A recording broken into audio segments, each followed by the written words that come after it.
Hey guys, it's Heather here from Cash Flowing Life, and I'm just having a chill Saturday at home, and it's kind of rainy out. I got done doing some yard work earlier today, and I decided to pop in and make this video for you because I was talking to a girlfriend of mine about just our budgeting lifestyle because she found my Cash Flowing Life Instagram handle kind of on accident. It's not super shared with my friends and family, but somehow she found it and she was just like, tell me what you're doing and how you're doing it.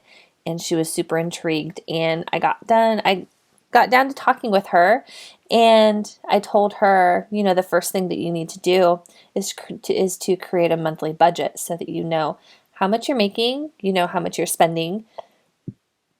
And after chatting with her for a little bit, she was basically like, I don't even know how to create a budget. What does that even look like? So I decided that I was going to do a video today about how to make a budget when you're first starting out.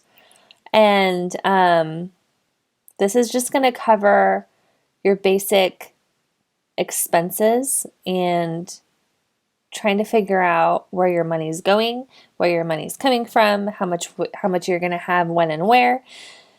And yeah, so I use the Everydollar app and program from the Dave Ramsey crew. I do pay for the paid version where it's linked to my bank account, so the transactions will automatically pop up.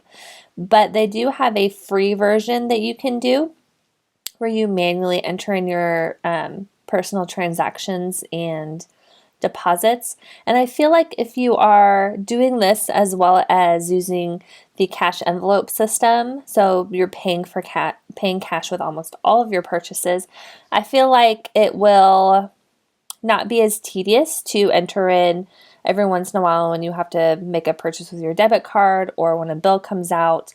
I think that it's totally fine to do the free version that way because you're not going to be overwhelmed with transactions. But if you are using the Everydollar app and you are still heavily dependent on using your debit card while you're out, I would really recommend doing the paid version. It's $100 for a 1-year membership, and it will be a lot easier for you to monitor the transactions because then you won't be manually entering them in yourself. The system will just pop them up when they're done being pending in your account, and then you just allocate them to the different category. Also, the really cool thing with Everydollar is once you make a budget, you can copy the budget from, say, March to April, and then you can make all of your little minor changes there. But I'm going to create a budget like it's your first time using it in Everydollar. And obviously you don't have to use Everydollar. This will work whether you're doing a budget in an Excel or a other type of spreadsheet, or if you're doing it on paper, this will work just fine. You just want to be able to have a budget that you can create separate categories for, and just basically like a checks and balances system. So let's go ahead and get started here.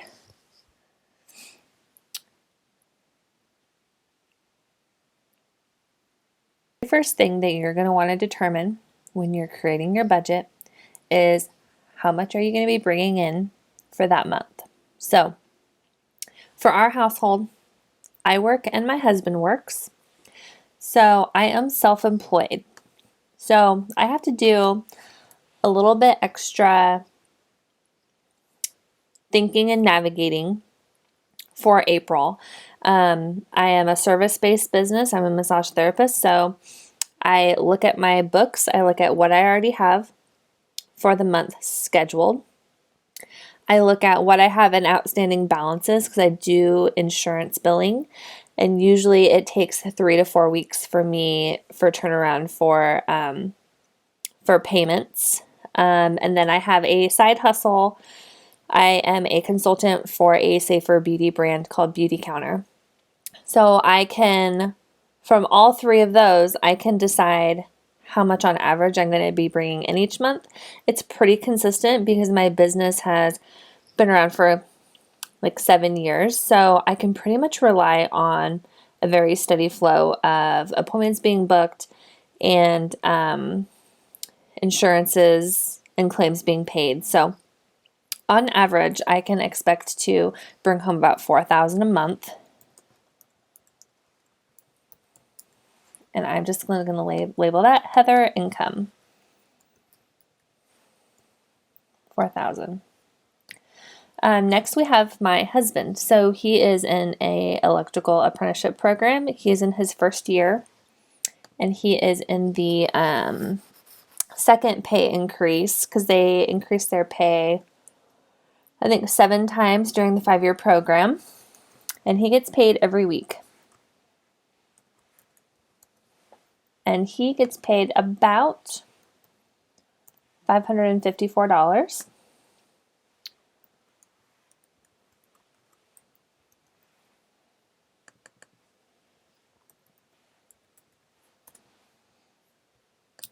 So since we use Everydollar, and it will, let's see, let me move myself up here. I'm using Everydollar.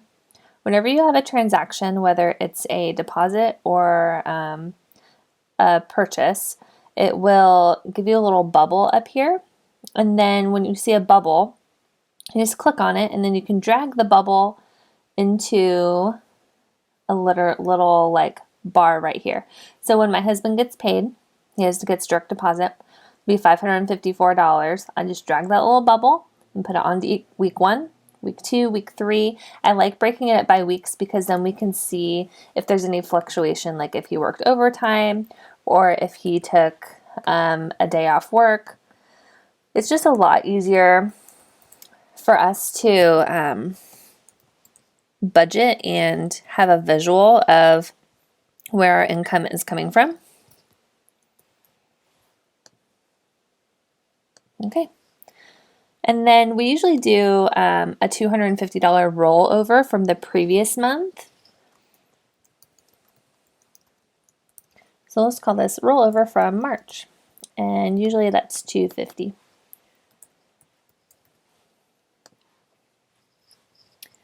And then with the rollover, there's not going to be a little bubble here.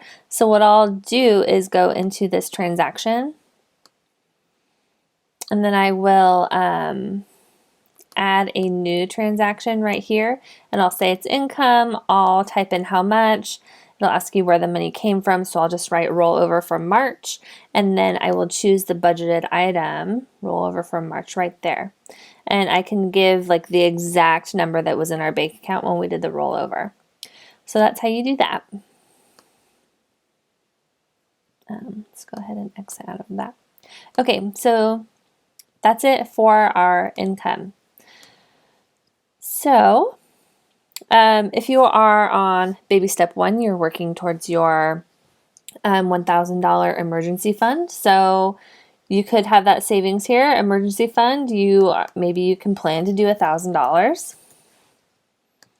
There you go. And then it will show balance transfers. So when you do a balance transfer from your checking to your savings account, it will pop up a little bubble in the transaction, and then you can just grab that, slide it, and move it over to savings. So that's really cool. Right now we're on baby step 6, so we're paying extra towards our mortgage. So this is a line that you wouldn't have, but you could create a line for your regular house payment that you pay every month, or if you want to pay, or if you pay rent, you can have that there. I like having my housing tab separate, because right down here, once you put it in, so our mortgage is $1,234. It will show you what percentage you are paying for your housing out of your income. So we pay about 19% of our income goes to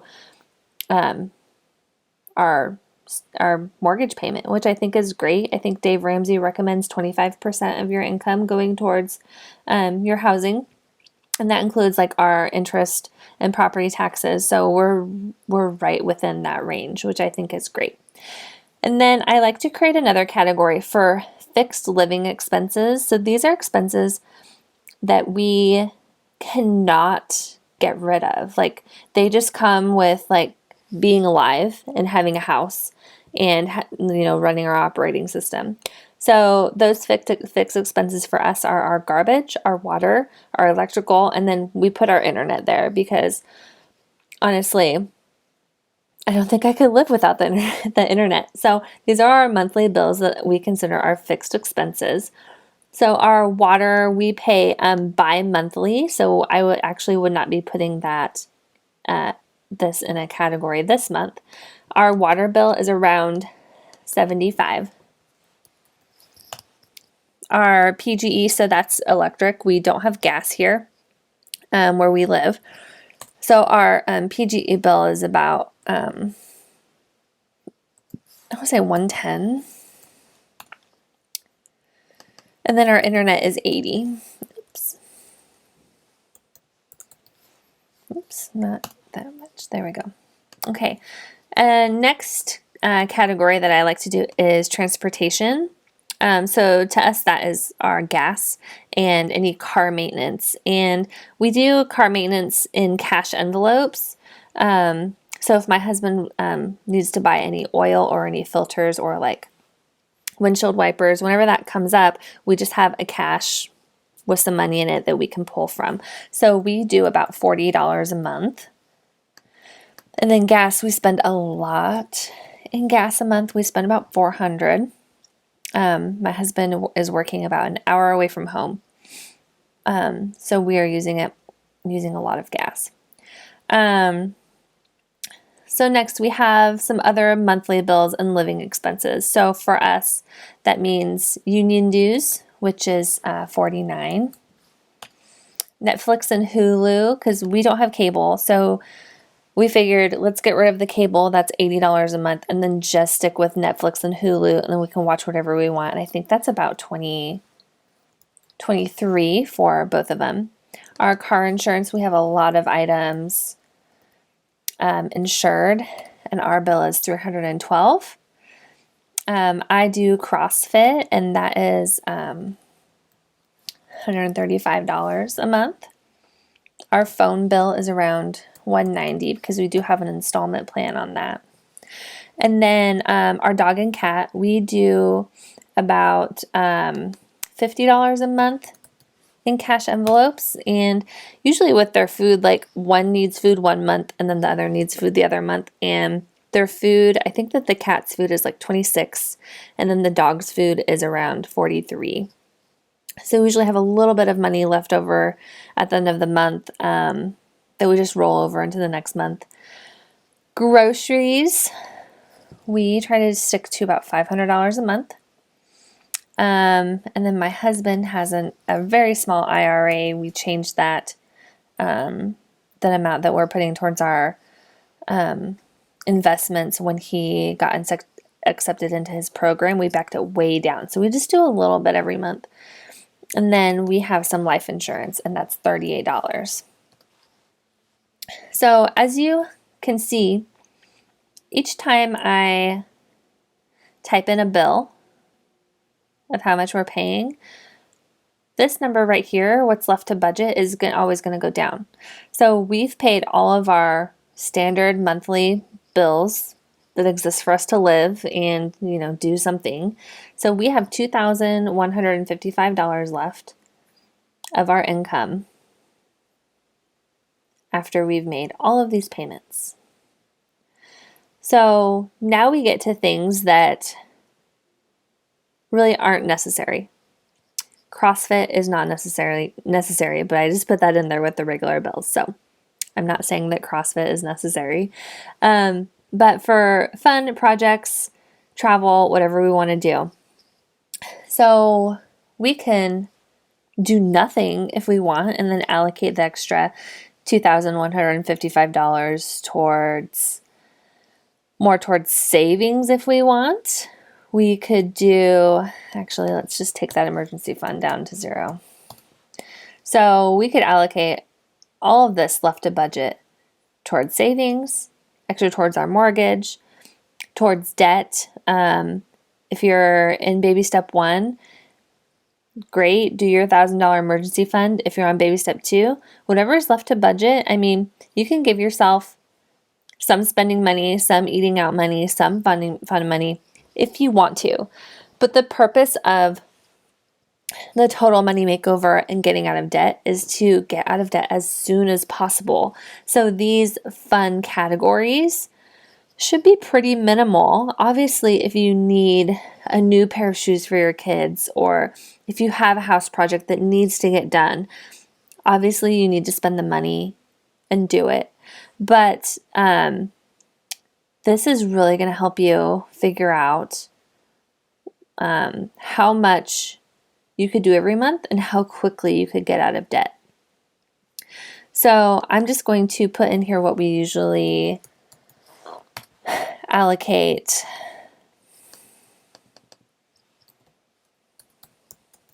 Oops. Real quick.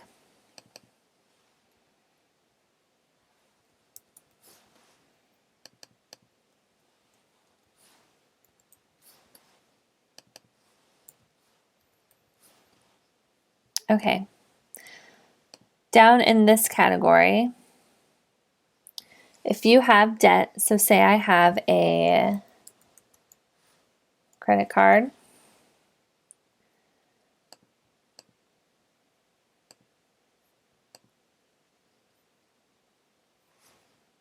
so I've actually never viewed this debt category.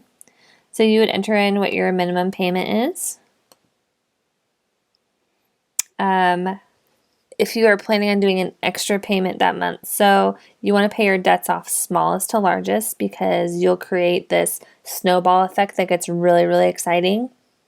Once you get all of those little debts out of the way, it gives you a lot of momentum to really keep going. So you should be paying and putting any extra income that you have towards your smaller debt first. So you could put all of your extra payments towards this credit card, and it'll tell you how much you paid off that month.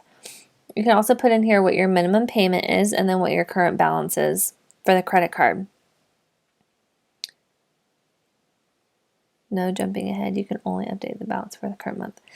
And then you can add a note, and then every time you make a payment towards that, you would come up here, drag your little transaction bubble down to the debt, and go from there.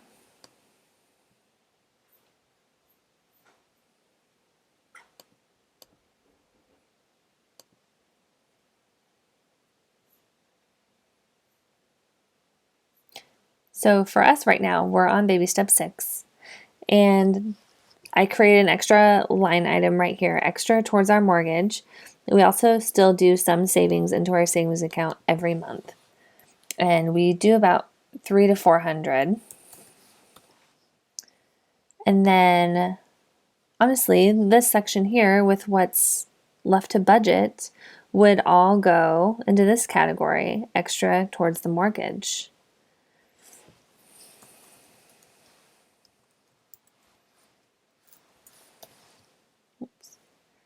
So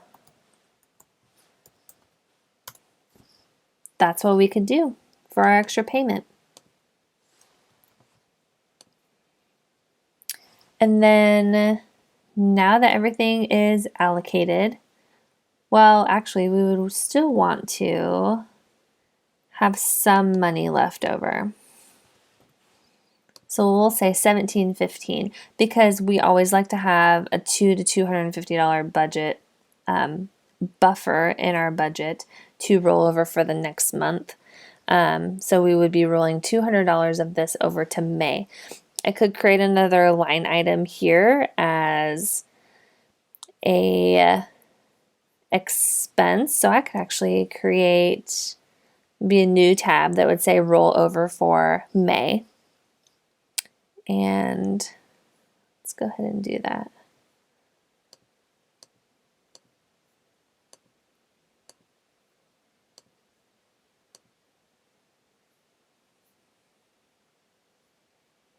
Except I don't know how to create a new tab.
So let's do this. I'm going to come into monthly bills and living, and I'm going to create a line here that says roll over money for May.